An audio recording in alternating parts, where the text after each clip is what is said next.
Most people don't realize that Cholas and the founding fathers were friends. They hung out in the same circles, including secret societies. The Masonic symbol is actually a bastardized version of an ancient Chola sign.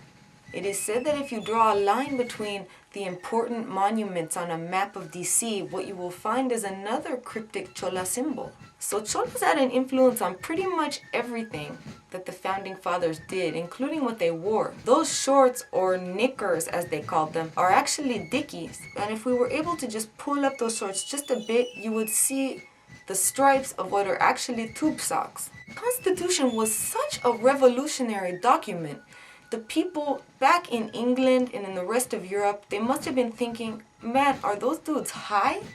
And the answer to that is yes, they were. The founding fathers used to kick it with Cholas. They used to blaze it up at Mount Vernon, George Washington's home. Vernon comes from the same root as verde, which means green. In fact, the Constitution itself was written on hemp paper. The presentation and appearance of the Constitution can be attributed to Cholas as well. Ben Franklin had his heart set on Times New Roman, and Thomas Jefferson wanted to use pen stitching, but the Cholas were just like, Chale, we're using Old English. While they were drafting the First Amendment, it was a Chola that added the clause, the right of the people to peaceably assemble, because they were running into problems with the authorities for their huge-ass lowrider shows that would take place in Philly.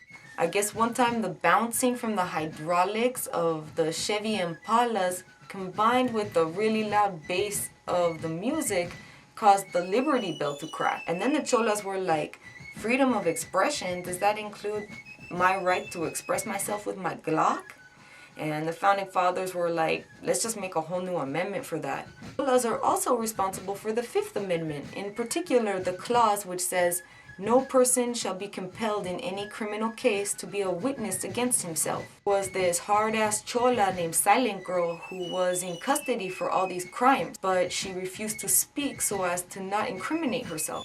You might have heard the term Miranda rights. They call them that because Silent Girl's real name was Miranda. So you have a Chola to thank for your right to remain silent.